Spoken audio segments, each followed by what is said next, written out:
주시는 하나님의 말씀은 이사야서 43장 18절에서 21절 말씀입니다. 구약성경 1020면에 있습니다. 다 찾으신 줄 알고 제가 봉독하겠습니다.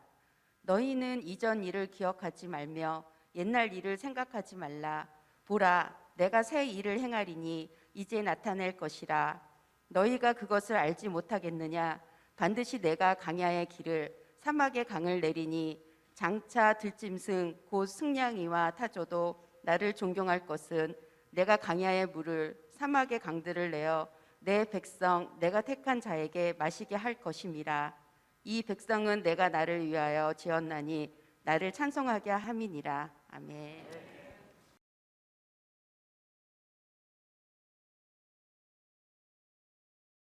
지난주 최고 온도가 33도를 넘었더라고요. 굉장히 더웠습니다. 덥다 보니까 나도 모르게 덥다를 외치게 됐는데, 덥다를 외치다 보니까 휴식이 필요할 때가 되었구나라고 하는 생각이 들었습니다. 여러분, 여름 휴가 계획을 짜고 계십니까? 잘 짜십시오. 잘 짜십시오. 잘 짜야 편히 쉴 수 있고요. 쉴 때 쉬어야 더 나은 미래를 만들어갈 수 있습니다. 저는 지난 춘계 대신방을 하면서 연약하고 그리고 유약한 우리에게 육체적 휴식은 반드시 필요하다라고 하는 메시지를 전한 바 있습니다. 육적 휴식이라고 하는 것은 맛있는 것을 먹고 좋은 사람과 수다를 떨고 여행을 가게 되어지면 육체 휴식을 얻을 수 있습니다. 그래야 앞으로 살아가는 데 있어서 능률도 오를 것이고 활력도 찾게 될 것이기 때문에 육체적으로 쉬는 것 굉장히 중요합니다. 근데 사람은 육적으로만 쉼뿐만 아니라 영적인 쉼도 반드시 가져야 된다라고 하는 말씀을 드렸었습니다. 자, 우리가 신앙생활을 할 때 때로는 기도가 잘 안 될 때가 있어요. 찬양이 잘 안 될 때가 있어요. 감사가 안 되고 헌신해야 되는데, 전도하며 살아야 되는데 그것이 잘 안 될 때가 있어요. 자, 잘 안 될 때 굉장히 위기입니다. 그냥 대충 어떻게 되겠지 하고 넘어가서는 큰 코 다칩니다. 이럴 때는요, 반드시 영적으로 쉼을 가져야 됩니다. 반드시 영적으로 휴식을 취해야 합니다. 그렇다면 영적인 휴식이라고 하는 것은 어떻게 하는 것인가? 그에 대한 정답이 마태복음 11장 28절에 나와 있습니다. 수고하고 무거운 짐진 자들아 다 내게로 오라. 내가 너희를 쉬게 하리라. 아멘. 자, 예수님은 말씀하셨어요. 수고하고 무거운 짐진 자들아 떠나라, 쉬라 그러지 않고 오히려 다 내게로 오라 라고 말씀을 하셨습니다. 여러분, 지친다고 힘이 든다고 예배의 자리를 떠나고 찬양의 자리를 떠나고 기도의 자리를 떠나고 헌신의 자리를 떠나면 영의 피로가 사라질 것 같습니까? 그렇지 않습니다. 지켜야 할 자리를 떠나가야 되면요, 지켜야 할 자리를 떠나게 되어지면 더 심각하게 더 빠른 속도로 영적 상태는 지쳐갈 것이고요, 곤고한 삶이 우리를 맞이하게 되어집니다. 제가 종종 교회를 떠나가 있는 분들, 예배를 잘 못 드는 분들에게 호소하는 것이 있죠. 이제 돌아와야 된다고, 현장 예배로 돌아와야 된다고, 하나님의 성전으로 돌아와야 된다고. 왜 돌아와야 된다고 외칠까요? 지금 머무는 그 자리에서는 승부가 나지 않기 때문입니다. 이길 수가 없기 때문에 그렇습니다. 내게로 오라, 내가 너희를 쉬게 하리라 약속하신 주님께 나와야, 주님께 나와야 영적인 탈진과 신앙의 슬럼프에서 이겨낼 수 있는 것입니다. 떠나지 말아야 됩니다. 그리고 피하지 말아야 되고 주님께로 열심을 다해서 나와야 할 것입니다. 아멘. 바로 그것이 나의 지친 영이 쉴 수 있는 비결인 것이고 하반기를 힘내서 잘 시작할 수 있는 방법이기도 합니다. 예배의 자리를 사수하십시오. 아멘. 기도의 자리를 귀하게 여기십시오. 아멘. 그리고 예수님께서 허락하신 서강의 지체들과 아름다운 교제를 지속하십시오. 다시 교회를 위해서 헌신하십시오. 하나님 여러분, 전반기의 마지막 주일인 오늘 여러분들과 함께 전반기를 잘 마무리하고 하반기를 향해서 힘차게 나가기 위하여 꼭 기억해야 하고 그리고 고민해 보아야 될 것들에 대해서 나누기를 원하는데, 말씀을 듣는 중에 여러분 마음의 정리를 잘해서 하반기에 반드시 승리하는 은혜가 있어지기를 주의 이름으로 축원합니다. 아멘. 자, 며칠 남지 않은 이 전반기를 잘 마무리하고 하반기를 향해서 힘차게 비온도해야 될 것인데, 그러기 위한 방법이 뭘까요? 첫 번째는요, 내가 어떤 존재인가 하는 것을 잊지 않는 거예요. 내가 누구냐라고 하는 것을 잊지 않는 겁니다. 야고보서 1장 15절에 보니까요, 욕심이 잉태한 즉 죄를 낳고 죄가 장성한 즉 사망을 낳느니라 라고 하는 말씀이 있습니다. 욕심이 잉태한 즉 죄를 낳는데요, 죄가 장성하게 되어지면 결국 죽음을 맞이하게 될 것이라고 하는 거예요. 문제가 뭡니까? 바로 욕심이라고 하는 거예요. 욕심이라고 하는 거예요. 그런데 많은 욕심 중에서 최고의 욕심이 뭘까요? 최고의 욕심이 뭘까요? 다른 욕심이 아니라 물질에 대한 욕심이에요. 쉽게 설명하면 돈에 대한 욕심입니다. 사람은 있는 것에 만족하지 않아요. 지금 내가 갖고 있는 것에 만족하지 않고 더 많은 것을 갖고 싶어 합니다. 자, 그런데 물질의 욕망과 비슷한 욕망이 우리를 망치는데, 그것이 뭡니까? 바로 명예욕이라고 하는 것입니다. 사람들은 다 그런 것 같습니다. 여건만 되어진다면 머리로 살고 싶고 더 높아지고 싶어 합니다. 예수님의 제자들마저 예수님께서 왕이신 나라에서 내가 높으니 네가 높으냐 하면서 명예욕에 잠식되어 가는 모습을 우리는 본 바 있습니다. 그런데 여러분 아십니까? 하나님께서는 교만한 자를 싫어하신다는 것을, 하나님께서는 교만한 자를 무너뜨리신다라고 하는 것을요, 에스겔서 21장 26절에 보니까 주 여호와께서 이같이 말씀하셨느니라, 낮은 자를 높이고 높은 자를 낮추실 것이다라고 하셨습니다. 아멘.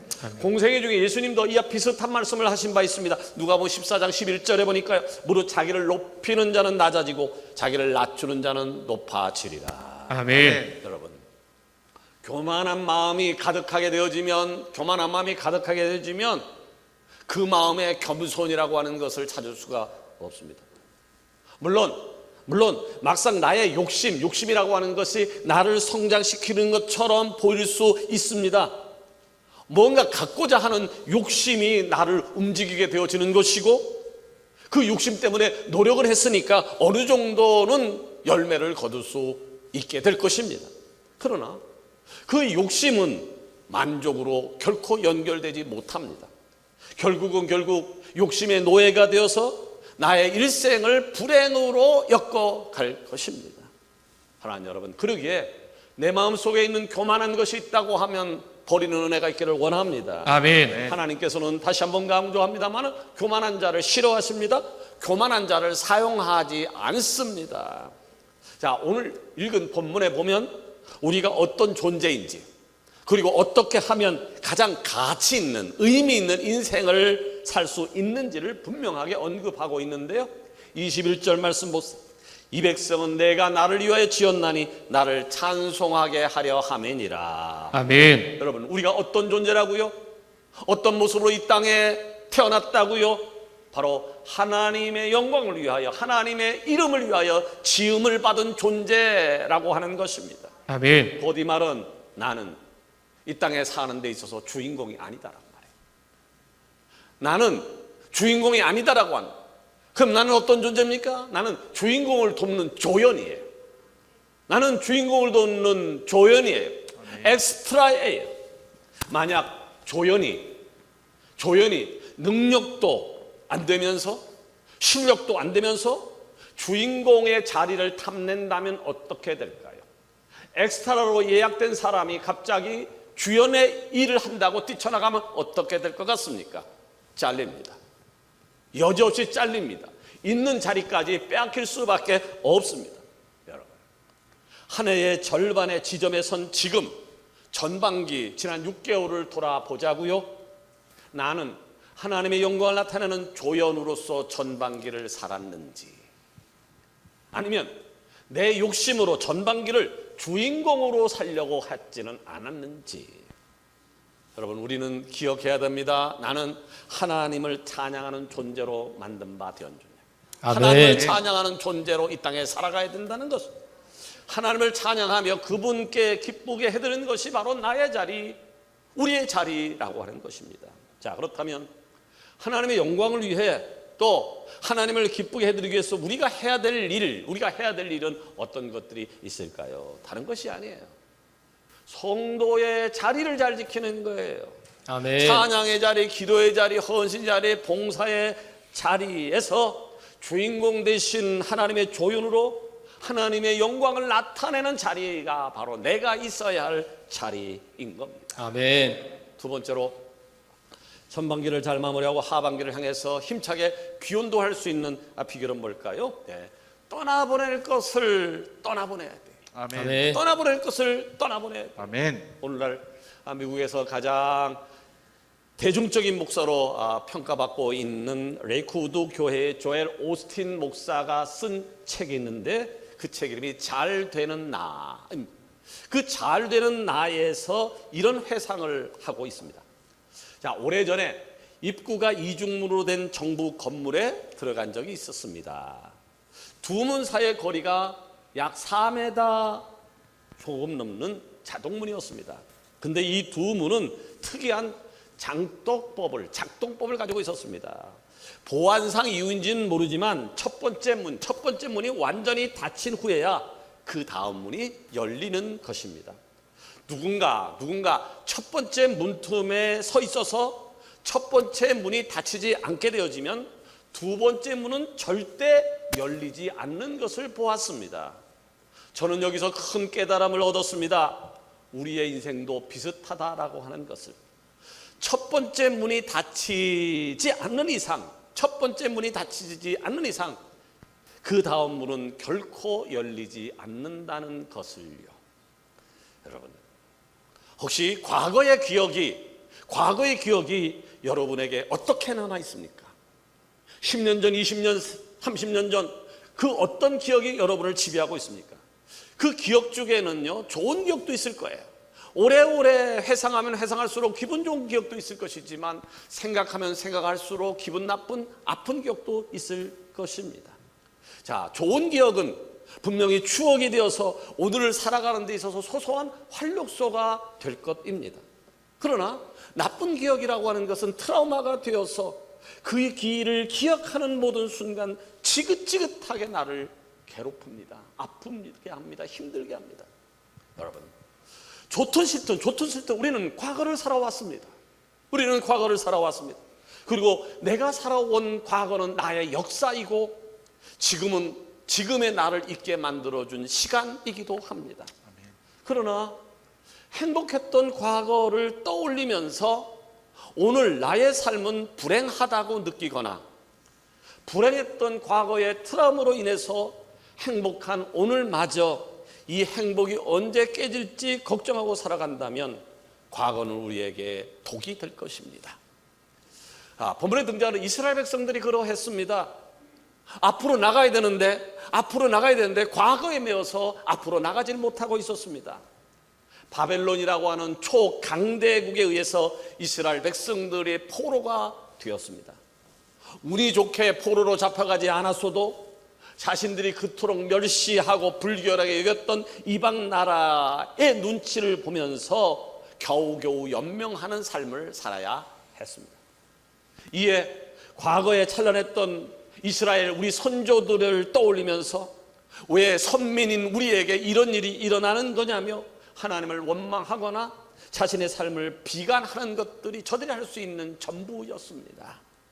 바로 이때에, 이렇게 살아가는 이때에 하나님께서 고통받는 이스라엘 백성에게 이사야 선지자를 보내셔서 해방의 메시지를 선포하고 계시는데 그 해방의 메시지가 18절입니다. 너희는 이전 일을 기억하지 말며 옛날 일을 생각하지 말라. 아멘. 야, 왜 하나님은 이스라엘 백성들에게 과거를 떠나보내야 된다고, 과거를 떠나보내야 된다라고 하는 메시지를 선포하게 하신 것일까요? 지치고 힘든 오늘을 살아가는 사람들에게 과거는 과거의 상처는 족쇄가 돼서 앞으로 나가지 못하는 장애물이 되기 때문이었습니다. 그래서 지금 하나님께서는 이사야 선지자를 통하여 과거에 머물러 있지 말 것을 강력하게 선포하고 있는 것입니다. 사랑하는 성화의 지체 여러분, 아직도 나를 괴롭히는 힘든 과거가 있습니까? 나를 힘들게 하는 아픈 과거가 있습니까? 이미 사회적 거리 두기도 집단 감염의 두려움도 사라진 코로나19로 인해서 아직도 제자리에 머물고 계신 분은 안 계십니까?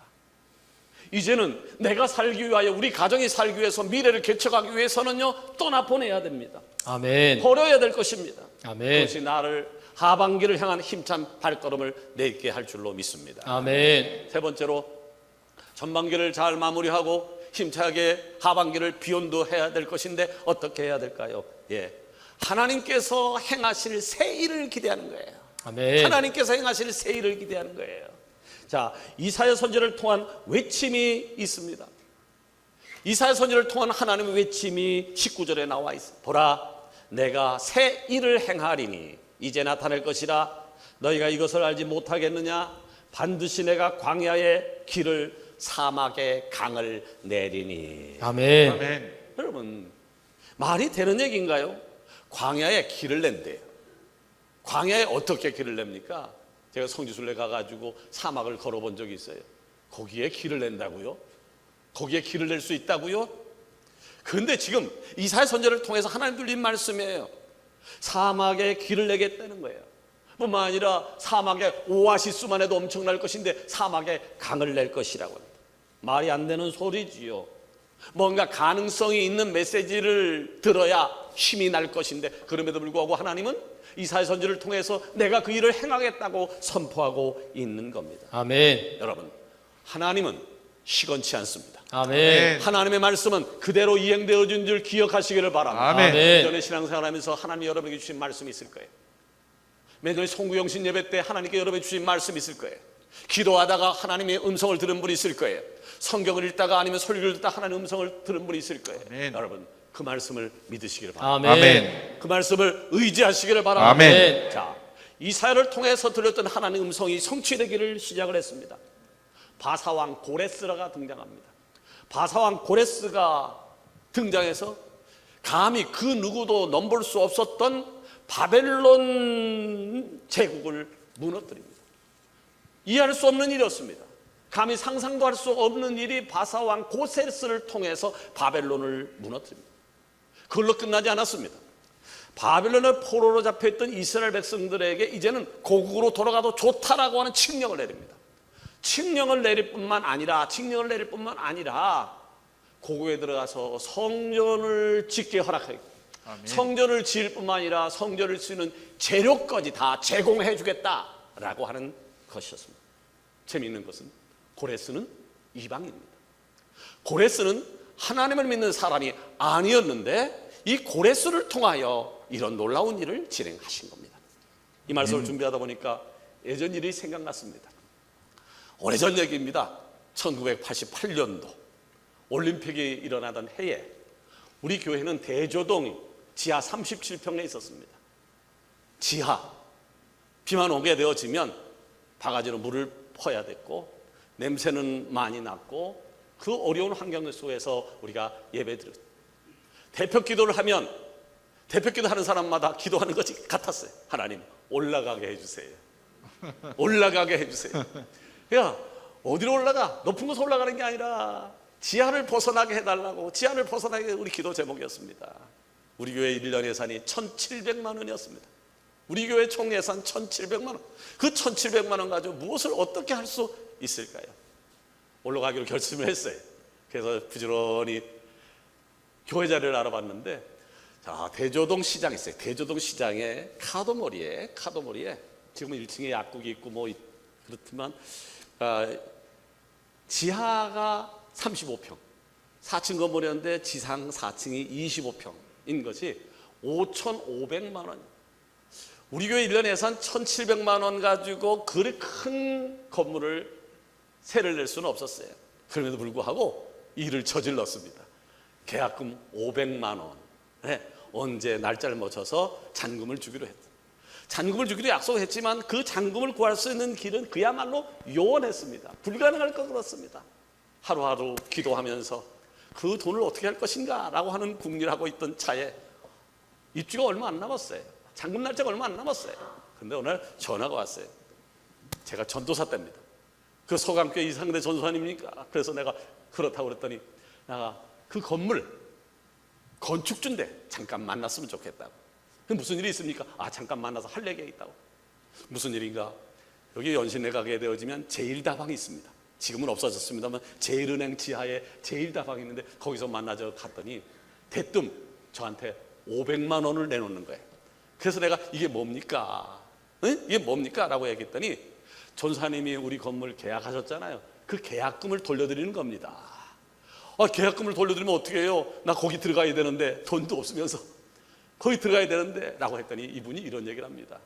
전사님 죄송합니다만은 나 도망가는 중입니다. 도망가더니 무슨 얘기야? 그거 부도납니다. 부도납니다. 이제 모든 돈을 세를 다 준 걸 빼가지고 도망가는 중인데 교회 돈은 가지고 못 도망가겠다는 거야. 교회 돈은 못 가지고. 그러면서 나보고 500만 원 갖고 말도 마시고 이틀 있다가 돈 받았다고 얘기해 주십시오. 나 오늘 도망갑니다. 그분 갔습니다. 그 이튿날 되니까 소문이 났습니다. 건축주가 도망갔다고. 재밌는 일이에요. 고레스는 이방인이었다고요. 그분 역시 교회와는 상관이 없는 사람이었습니다. 자, 하나님께서는요, 말도 안 되는 방법으로, 그리고 그 누구도 상상할 수 없는 방법으로 광야에 길을 만드시고 아멘. 사막에 강을 내시는 분임을 기억하시기를 바랍니다. 아멘. 여러분, 2022년도 하반기도 하나님께서 행하실 새 일을, 새로운 일을 기대하십니까? 잠시 지쳐있고 세상 풍파에 멈춰있는 우리들에게 먼 옛날 광야에 길을 만드시고 사막에 강을 내셨으며 홍해를 가르셨듯이 하반기도 이기게 하실 것입니다. 아멘. 말씀을 맺으려고 합니다. 하나님께서는 코로나가 한참일 때 헌당을 우리에게 허락하셨습니다. 제가 작년에 헌당을 한다라고 우리 동료 목회자들한테 이야기하자 다들 나보고 제정신이냐고, 그것이 가능한 일이냐고 이야기했습니다. 코로나 이 정부에 어떻게 헌당을 하냐고. 그러나 하나님의 은혜로 우리는 작년 이맘때 헌당을 했습니다. 아멘. 그리고 지금 우리는 기쁨으로 헌당 1주년을 앞두고 있고 제10차 서강교회 경산안내 행사를 준비 중에 있습니다.